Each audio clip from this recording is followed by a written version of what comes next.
तो देश की बहस में आपका एक बार फिर स्वागत है। हम बात कर रहे हैं पंजाब कांग्रेस की कलह की और साथ ही साथ सिद्धू के सलाहकारों के बयान की। एक सलाहकार ने तो यहां तक कह दिया कि कश्मीर भारत का हिस्सा है ही नहीं, अलग देश है। उसने तालिबान की भी तारीफ कर दी। दूसरे ने यह कह दिया कि पाकिस्तान की आलोचना पंजाब के हित में नहीं है। कैसे सलाहकार रखे हैं सिद्धू साहब ने, इसी पर बात करने के लिए मेरे साथ आरपी सिंह साहब है, नेशनल स्पोक्स पर्सन बीजेपी के, अर्शदीप सिंह खाड़िया साहब है, कांग्रेस के लीडर हैं, गोविंदर मित्तल साहब हैं, स्पोक्स पर्सन है आपके, परविंदर सेठी साहब है, स्पोक्स पर्सन है अकाली दल के। और मैं सबसे पहले खाड़िया साहब आपके पास आना चाहूंगा। खाड़िया साहब, आपको तो ना अकाली दल की जरूरत है ना आम आदमी पार्टी की। कैप्टन साहब को निपटाने में तो सिद्धू लगे हुए हैं। रोज ट्वीट, पता नहीं कितने 380 342 ट्वीट उन्होंने अमरिंदर सिंह के खिलाफ किए और ये लिखा कि कितनी बड़ी घोटालेबाज, घटिया, बेकार, बिना काम वाली सरकार है ये मैं नहीं कह रहा हूं, आपके पार्टी के पीसीसी चीफ कह रहे हैं। और उन ट्वीट्स को उन्होंने वापस भी नहीं लिया, माफी मांगने की तो छोड़िए। देखिए, अभी आपने एक न्यूज बताई कि 290 रुपए पर क्विंटल कर दिया गन्ने का भाव सरकार ने। यहाँ पे राज्य सरकार ने भाव किया 360 रुपए पर क्विंटल और इनके पास जीएसटी का पैसा जाता है, लाख करोड़ इनके पास है जो स्टेट्स के ड्यू हैं, इन्होंने अभी तक वापस नहीं किए और उंगली भी हम पे उठ रही है जिसके बावजूद हम काम कर रहे हैं because it is only a propaganda that they are trying to spread. हम तो अभी भी काम कर रहे हैं सर। सिद्धू साहब ने जो ट्वीट किए 380 या 420 उसका भी जवाब दे दीजिए ना। कैप्टन साहब के लिए क्या क्या तमगे नहीं पड़े उन्होंने, मैं बताता हूं। देखिए, please understand one thing, captain साहब is working for the welfare. हम लीडर्स है, एक आवाज में कहते हैं पंजाब का भला चाहिए, कांग्रेस का भला चाहिए और 2022 में भारी बहुमत से जीतेंगे, पहले से ज्यादा। आम आदमी पार्टी अकाली अलायंस भी बना ले। सिद्धू साहब जीतेंगे कि कैप्टन साहब जीतेंगे? 57 नहीं, हम सारे कांग्रेस जीतेंगे। सिद्धू साहब वाली कांग्रेस जीतेगी कि कैप्टन साहब वाली जीतेगी? अरे बीजेपी, आप बीजेपी की बात कर लीजिए। ये तो 81 बिलियन की सेल कर रहे हैं इंडिया के एसेट्स को। हमारे जो स्टेशंस हैं, एयरपोर्ट्स हैं, आपने जवाब नहीं दिया। सिद्धू साहब ने जो अमरिंदर सिंह के खिलाफ ट्वीट करे थे उनका क्या? That should be appreciated. अगर आपको लगता है कि बीजेपी अच्छा कर रही है, 81 बिलियन डॉलर्स का, बिलियन नहीं, सॉरी, 81 डॉलर, इस बात पर हम फिर डिस्कशन कर लेंगे। खाड़िया साहब, मुझे ये तो बता दीजिए, सिद्धू साहब ने जो अमरिंदर साहब पर ट्वीट करके भ्रष्टाचार, गबन, घोटालेबाजी, सरकार नहीं चलाने जो जो आरोप लगाए उस पर आपका क्या मानना है, ये तो बता दीजिए। बीजेपी की बुराई छोड़िए, घर की बात देखिए ना सर, कहीं घर को नाक लग जाए घर के चिराग से। ठाकुर साहब ने क्या कहा था, गोली, अपने घर की बात करिए ना सर। गोली मारो सालों को, no action was taken against him, no word was said against him। वो आपने क्यों नहीं बोला जब प्रज्ञा ठाकुर साहब ने कहा था कि गोडसे जो है वो पैट्रियट है? सिद्धू साहब ने कैप्टन साहब के बारे में क्या कहा ये तो बता दीजिए। तो आप हमें पूछ रहे हैं, सिद्धू साहब ने नहीं कहा, एक एडवाइजर ने कहा था he has been condemned। ना, सिद्धू साहब ने कैप्टन साहब पर जो आरोप लगाए, कितने 300 ट्वीट किए, कितने किए बताइए ना। कोई एजेंडा नहीं लगा। देखिए, प्लीज अंडरस्टैंड वन थिंग, अगर बीजेपी में भी ये होता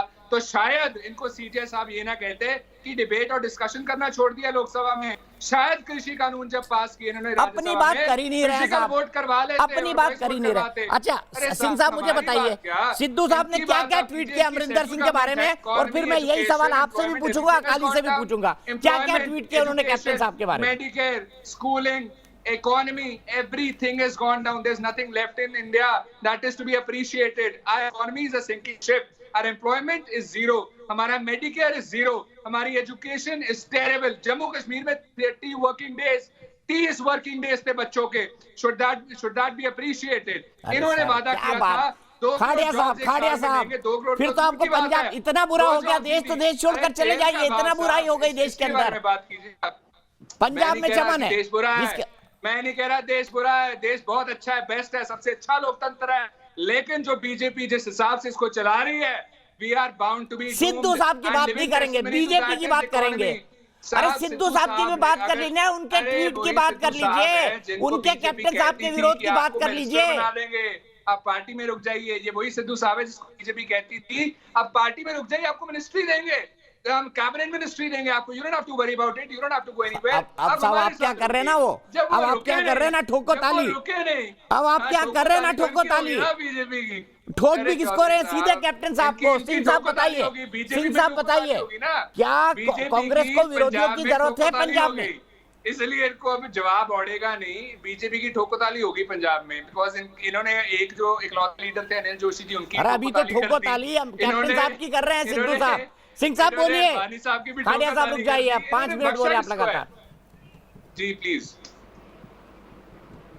दीपक जी, बस मोटी बात एक है कि जो सिद्धू के ट्वीट है 388 है, मैंने अभी काउंटिंग करा दूंगा वाली 388 ट्वीट है, और सबके सब कैप्टन साहब के विरोध में। वो कैप्टन साहब से नशे के बारे में पूछ रहे हैं, कैप्टन साहब से खनन के बारे में पूछ रहे हैं, कैप्टन साहब से गुरु ग्रंथ साहब मैंने को कंट्रोल किया है 100%। मैं नहीं कहता देखिए एलिमिनेट हुई है, लेकिन 80% ने उसको कम किया है। जो क्रिमिनल्स हैं वो जेल के पीछे ठोके गए हैं, फॉल्स इम्प्लीकेशंस हुई नहीं है। खाड़िया साहब रुक जाइए ना, आप सिद्धू साहब के बारे में बोल ही नहीं रहे थे, आप बीजेपी के बारे में बोल रहे थे। अब सिंह साहब का टाइम खा रहे हैं। सिंह साहब बोलिए। सिद्धू साहब की बात करता हूं। देखिए सिद्धू साहब ने टाइम एंड अगेन, खाड़िया साहब रुक जाइए, आरपी सिंह साहब का वक्त है, प्लीज। डिसेंट को अप्रिशिएट किया जाए। अगर पार्टी में डिसेंट नहीं होगा तो लोकतंत्र नहीं रहेगा। Freedom of speech and expression जो 19 क्लॉज 1 सब क्लॉज ए में मेंशन्ड है, उसको बीजेपी अप्रिशिएट नहीं करती। इनको डिसेंट नहीं समझ आएगा साहब, तो अच्छा, प्लीज इनको समझाइए। जो रीजनल रिस्ट्रिक्शंस है freedom of speech and expression की, सिर्फ उसको एक्सरसाइज करते हैं। जो डेरोगेटरी, डेफेमेटरी और डिस्क्रिमिनेटरी स्टेटमेंट्स है वो निकलती है। और आप ठाकुर साहब की नहीं आपने बात की, जो मैंने आपको स्टेटमेंट बताई थी उसके बाद। अच्छा, आप सिर्फ खाड़िया साहब गलत बात है, तो गलत बात है। आपका टर्न खत्म हो गया, सिंह साहब बोलेंगे अब प्लीज। सिर्फ सिंह साहब की आवाज। दीपक, मैंने कहा ना, ये कहते हैं अलाउड करते हैं डिसेंट को। मेरी आवाज नहीं निकलने, बात नहीं करने देंगे, कोई इनको पता है कि सच चुपता है। कैप्टन साहब ने गुटखा साहब हाथ में पकड़ा था और गुरुद्वारा साहब के सामने खड़े होकर कहा मैं 90,000 का कर्जा माफ करूंगा। मैंने इसलिए जानकर बोला था ताकि सच, कुल मिलाकर 4500 करोड़ रुपए खर्चा 50,000 कर्जा भी बाकी है किसानों पर।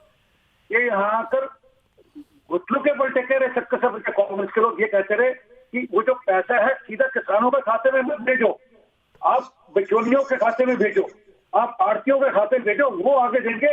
क्योंकि हमारा इलेक्शन है सिर के ऊपर, हमारे को बिचौलियों से पैसे लेने, आड़ती से पैसे कमाने। कृपा कर कर आप आड़तियों को भेजो। और ये इनकी पूरी कैबिनेट, इनके मेंबर पार्लियामेंट यहाँ पर धक्के खाते रहे, कहते रहे मोदी जी का नहीं, हम सीधा पैसा किसानों के खाते में देंगे। बोले सत्य झूठ। फिर अगली बार किसानों ने उसको किसानों मना किया, तैशी मत बनिए। अरे 600 से ज्यादा किसान शहीद हो गया साहब, 600 से ज्यादा किसान शहीद हो गए। बच्चे बेचारे रो रहे अपने माँ बाप के लिए। वहाँ पे बूढ़े हैं, बुजुर्ग हैं, आपसे ज्यादा उम्र के लोग वहाँ पे बैठे हैं। मोदी साहब ने एक शब्द नहीं कहा। वहाँ पे परिवार मर गए, लोग अनाथ हो गए, लोगों के बच्चे मर गए, औरतें हैं वहाँ पे। क्या क्या नहीं हुआ। आपने उनकी सहूलत पानी की बंद कर दी, टॉयलेट की बंद कर दी, लोग वहाँ पे शहीद। उसके बावजूद शब्द नहीं एक मुंह से आपके निकला। और आप बात कर रहे हैं एडवाइजर की। सिर्फ सिंह साहब की आवाज प्लीज। इनके अपने जाट साहब ने कहा सिद्धू साहब और कैप्टन साहब के सामने कि कैप्टन साहब आपने बहुत अच्छा किया, किसानों को भेज दिया दिल्ली रुपए, ये तो हमारे सिर पे मुसीबत थी। ये मैं नहीं कह रहा, जब सिद्धू साहब की शब्द थी उस दिन कहा। सच सब जानते हैं, कॉन्ट्रैक्ट फार्मिंग पंजाब के अंदर पहले से थी। कैप्टन साहब के अपने गांव से, पटियाला से एक किसान नहीं है इस आंदोलन के अंदर। मेरा चैलेंज स्वीकार कर लें, मैं गांव के गांव ले चलूंगा, मेरे साथ चलने में दिखा दूंगा। एक आदमी नहीं है, क्योंकि वहां पे कॉन्ट्रैक्ट फार्मिंग ऑलरेडी है और कैप्टन साहब ने लागू कराई कॉन्ट्रैक्ट फार्मिंग, हमने नहीं लागू कराई। हम तो विषय पे हैं, कश्मीर भारत का हिस्सा है या नहीं है, माली पर एक्शन कब लेंगे, वो माली को पार्टी से कब निकालेंगे, माली को सलाहकारशिप से कब निकालेंगे, और माली के खिलाफ देशद्रोह का मुकदमा कब करेंगी कैप्टन सरकार, इस विषय में चर्चा का विषय है। उस पर ये जवाब नहीं देंगे, क्योंकि मैंने कहा इनकी स्टेटेड पॉलिसी है। इनकी स्टेटेड पॉलिसी है कि कश्मीर भारत का हिस्सा नहीं है। ये नेहरू जी से लेकर माली तक यही पॉलिसी को लेकर चलते रहे कि कश्मीर भारत का हिस्सा नहीं। इसलिए धारा 335 के पक्ष में इन्होंने 2019 के अपने मैनिफेस्टो में लिखा। इसलिए इनका जो रेजोल्यूशन पास हुआ 6 अगस्त 2019 में, उसमें भी इन्होंने ये लिखा। तो लगातार इनकी एक पॉलिसी है। अब उस पे ये जवाब देंगे नहीं। मैं और अगला एक बात और पूछूंगा। अरे मैंने एक मिनट खराड़ी साहब, अरे सर एक मिनट, अरे सर आपको तालिबान अच्छे लगते हैं, आपको तालिबान अच्छे लगते हैं। जरा अनारकली से मिलकर, जरा अनारकली कोर से मिलकर आए हो, जो वहाँ की सांसद दिल्ली आई है, आपके लोग तो मिलने भी नहीं गए उनसे। जरा उनसे पूछ लीजिए क्या कहती है वो तालिबान के बारे में, क्या हाल है वहाँ पर। आपके नेता को तो तालिबान अच्छे लगते हैं, आपके नेता तो तालिबान की तारीफ के पुल बांधते हैं, आपके नेता पाकिस्तान की तारीफ के पुल बांधते हैं। ठीक है, मैं यहीं पर रुकूंगा। अफसोस मेरे पास वक्त इतना ही है। चलते चलते मैं बता दूं, देश की बहस में हमारे आज के सवाल पर जनता क्या सोचती है। पंजाब कांग्रेस की आंतरिक कलह पार्टी के लिए आत्मघाती होगी, हाँ कहना है 90% लोगों का। खाड़िया साहब सुन लीजिए क्या कह रही है हमारी जनता, क्या कह रही है हमारी जनता जनार्दन। फिलहाल एक ब्रेक, लेकिन न्यूज नेशन एक ऐसा चैनल है जहां पर खबरों का सिलसिला कभी नहीं थमता।